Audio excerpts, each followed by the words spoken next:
So traveling by road became very necessary for me. So I went to the park at Oshodi. And by then I begin to feel that something is not okay inside my stomach. I begin to feel that something was not right. So Ebukolam Nana had ticket, the motor move wagide. I was feeling somehow uneasy. So Anyerula no munede. Hapakia room wagaji people rini. Ba henji home feel that after many namusubu. There's no need to really because the kind of afonya musobu when it feel that it might prompt me going to begin to feel like I want to go to toilet. I couldn't go to toilet. I couldn't eat mazuru granite. In fact, I didn't have I did Coca-Cola anzurula mazuru granite nani. Achaya help to keep my stomach in order until manalado to the village. I can then begin to go to toilet. So it was arranged that IK will that IK will come and pick me up. So almost night. Rua to worry. My boy IK came and picked me up. So the only two places no law Mike na olo IK.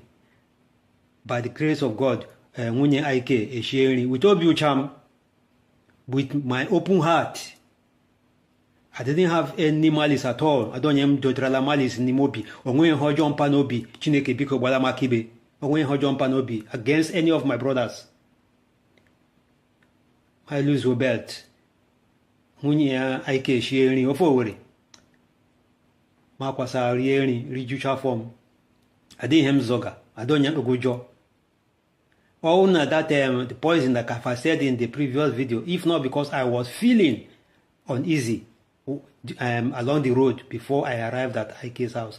So after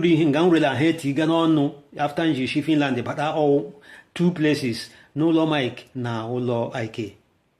Allo do lab na village. The nurse not there. Magwa nurse here. I'm got him lo para no law IK.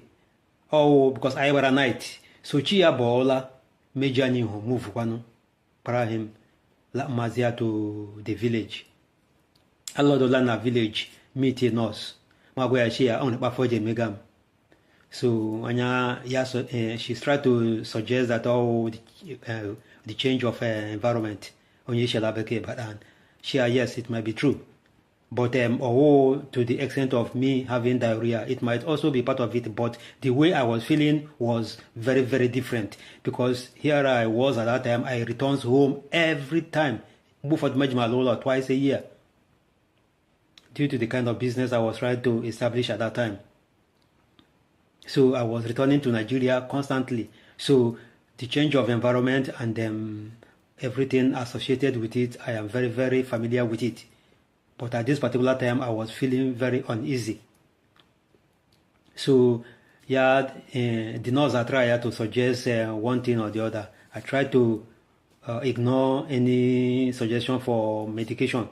Can just lay and then when I lot like that, any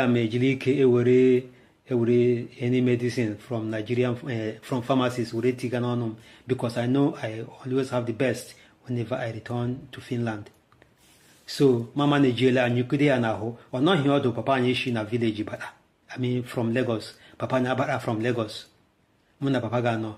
Before papa amana maybe to lam le bedroom papa anyi dotili le ne na pro hende oshishi frame no na door papa anyi emebiela and the kino na de pale emebiela all those kind of a thing maybe do January so oshishi mejicha everything repaired it before because papa no I think about 1 week before papa returned to the village.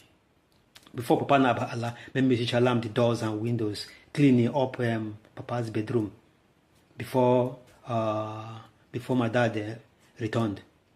So papa and Lord Ola ona panunga the preparation for my going to marry at Nde Ikeduru Ongonobido. And then soon after that, because there was two things I did: the marriage, my trip to Ikeduru for marriage, and then the foundation of my house. So these were the two things that two events that took place in that year. Because Agami just know because of one particular thing, Mabralama, Nigeria, mzo ticket daronu, I must make sure that I accomplish one or two or three things before I then return to Finland. So that particular year, I tried to do the foundation of my house, and also I completed the arrangement, the meeting with my in-laws at that time. So nga njije kwano that nga njije to ije jelu nwanye. Papa anyi was already in the village. Papa Ba'ala already. So I remember my friend Wolu he accompanied me. Some of the Umofakaja gathered, and then they followed me. But my dad did not go. And I began to have the feeling that Ikekwa Papa was not feeling very fine as to be able to accompany me to go and get married. My father onyegam the courage to get married. And Major Juluwan, Papa me ike isonumje. Papa me eje jeje lo duwan nke Mike. Oje jeje lo wan nke. And because of certain things, but to end this story at this point, anything that was happening to my dad, my dad onwega feelings of illness.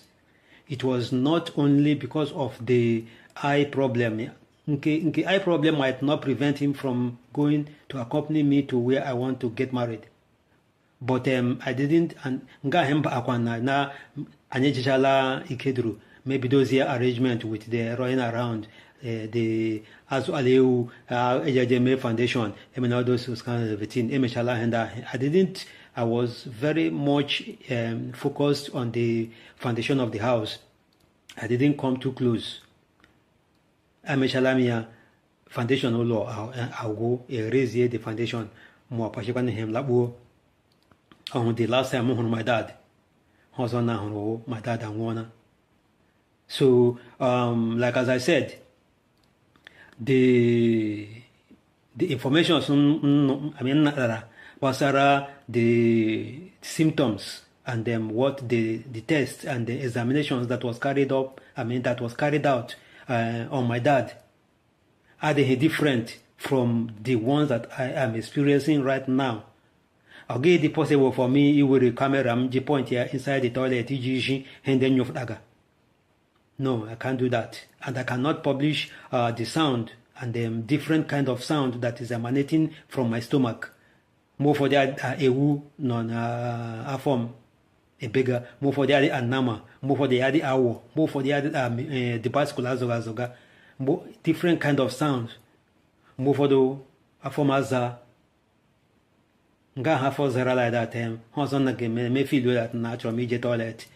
Then what the kroge ya bia me onwene obia me breeze afọ makubo ncheko ni jeje nchumoto ya nime toilet ahenyo omiri anyugede anyo amiri till for a very very long time up till now, and the hospitals have no remedy. They have nothing to say to me.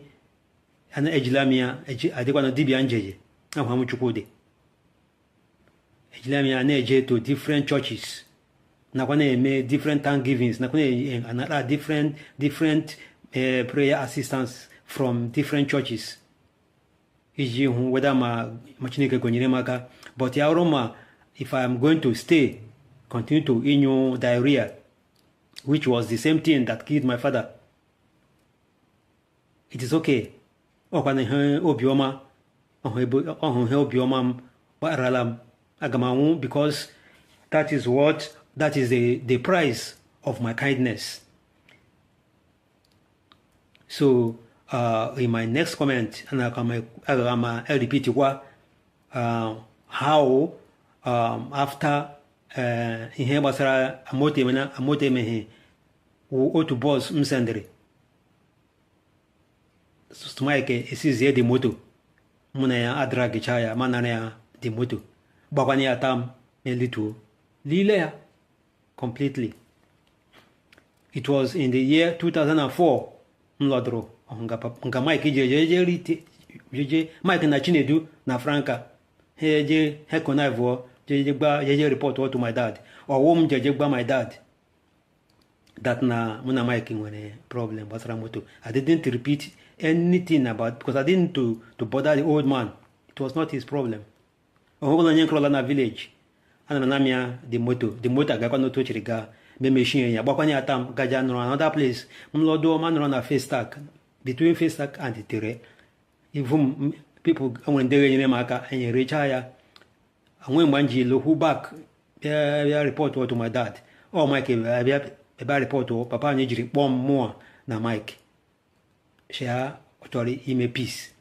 Cause okay na heru I like it to make peace between his children before the end of his own life. Such kind of words, Bagadishi, was something that I cannot say to my dad, Suzuru Jema, I'm okay without Mike. I made peace with Mike so that we can be able to move on without knowing that Mike Padoga, the poison, Ogeji Regime, not only poisoning me, I suspect that the poison now on him, the remaining part of it was given to my dad.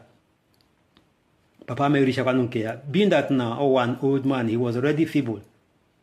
His system could not sustain as much. The one my immune system, the one a little bit stronger. Up to today. But Papa, as an old man, could not stand the effect of that the poison. Papa Manyuma, pre. Secretly, he began to medicate for himself, applying some herbal treatment. Nkefimba te role aje. Me po pushat. Onwen ba fimba te jiri contact ya Chinedu, mo bo moa, bo Franca. So this man who fimba our father, je bende dibia. Heje bucha bishoshi ti gani me bottle. Whether mo gogoro mo hot drink keti le ya. Wure pega old man shohongoma.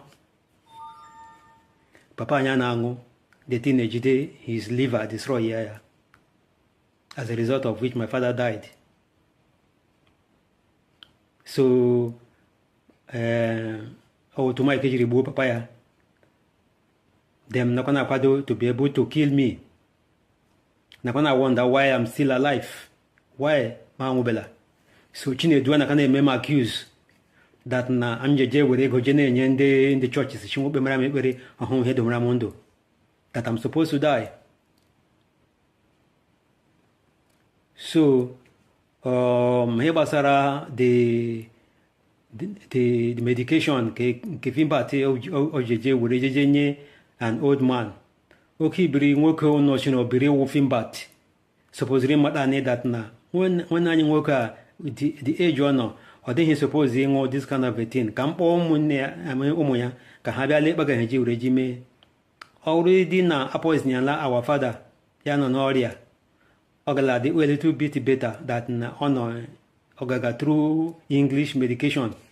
And I go there Yanronga than that na Eurela herbs origina a treatia before Papa Nyangona.